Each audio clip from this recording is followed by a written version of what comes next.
Good day. I am Michelle P. Banawan. I'm an assistant professor at the Asian Institute of Management in the Philippines, and I talk to you about my work on computational linguistic analysis of engineered large language model based chatbot prompts.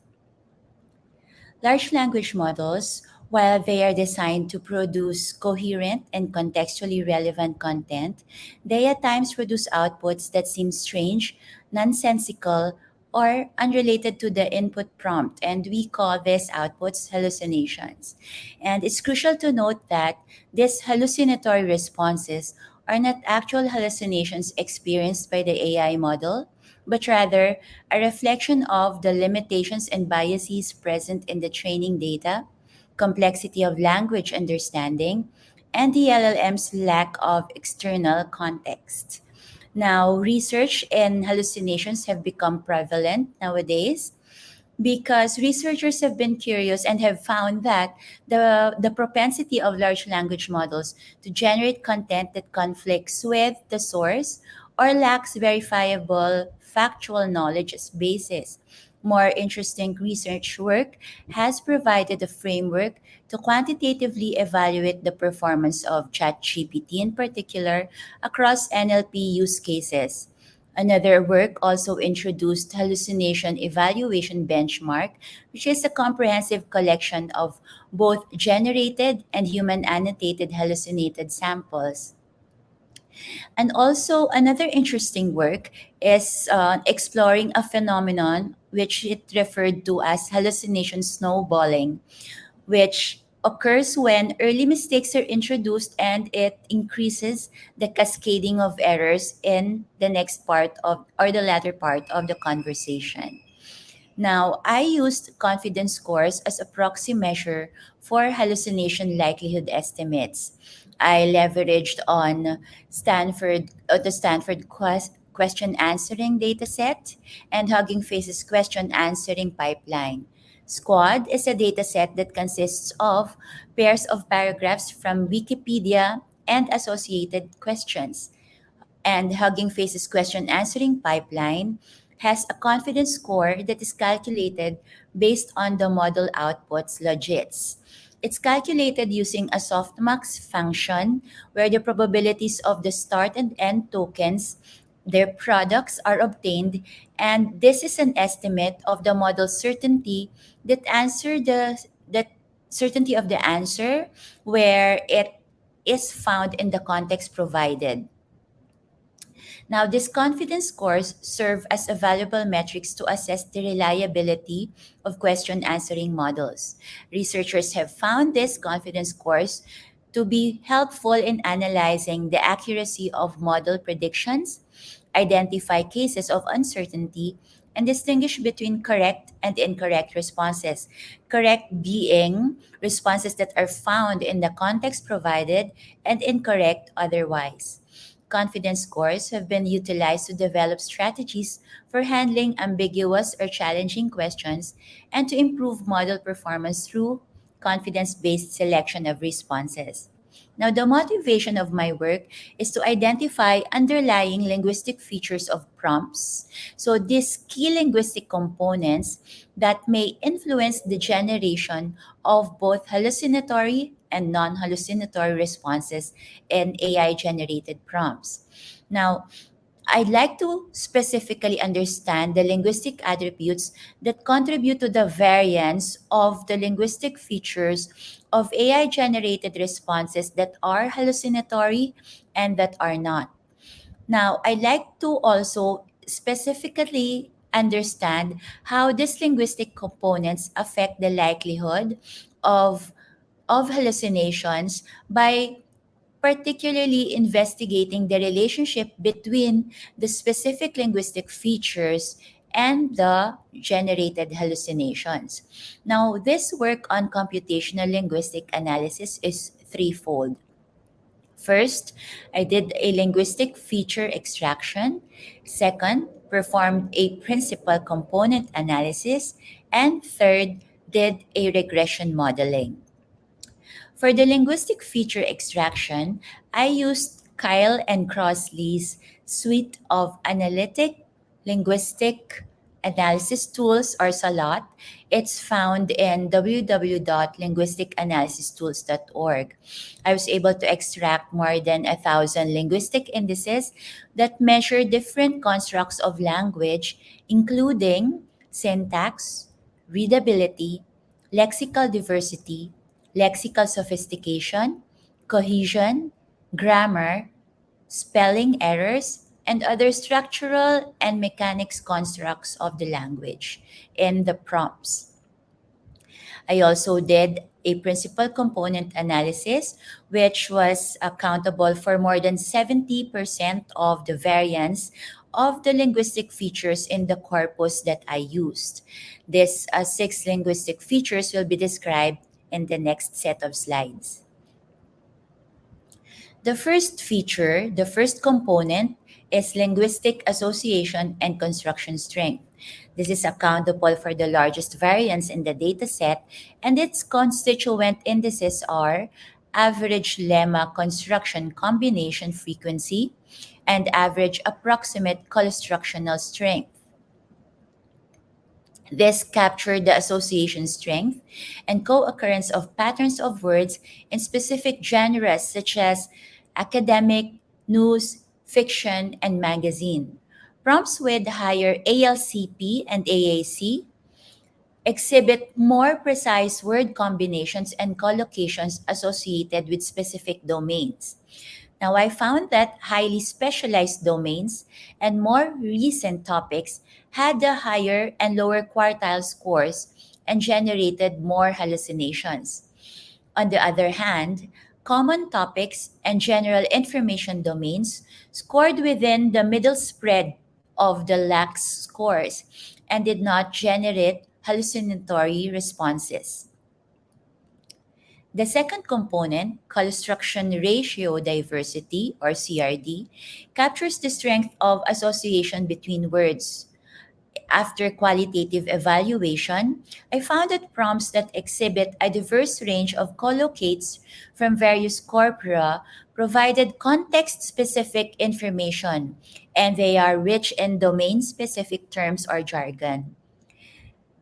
Looking at the scores, I found that high scores in this component revealed prompts that utilized diverse collocates and specific word associations. That is, clear and concise prompts.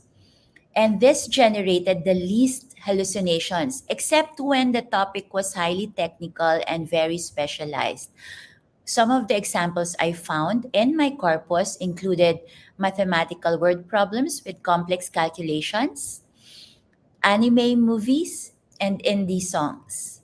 CRD, or Component 2, indicates that prompts with a variety of collocates evoke more precise and focused responses. The third component I referred to as specificity. Its constituent indices included sentence length, T unit length, and verb phrases. The degree of specificity and clarity in prompts depicted some vagueness in the prompts, and this resulted in longer and less specific sentences, while prompts requiring specialized domain knowledge exhibited were shorter and had domain specific verb phrases. Verb phrases also depicted the clarity and precision of the message being conveyed or the instructions being given, indirectly addressing specialized domain knowledge. I found that given prompts that adhered to the minimum prompt length, which is a word count of 20, shorter and more specific prompts reduce vagueness by providing concise and unambiguous instructions or questions. Longer prompts described more than a single task and found them to be more complex tasks. The fourth component, academic language use, or we'll refer to as ALU, had constitutive indices that depicted the frequency and combination of academic words in prompts. The use of academic language promoted precision, clarity, and reduced ambiguity in the prompts. I also found some technical terminology. The presence of this academic language signals a more technical or specialized topic. It facilitated generative AI models in producing targeted and tailored responses within the academic context.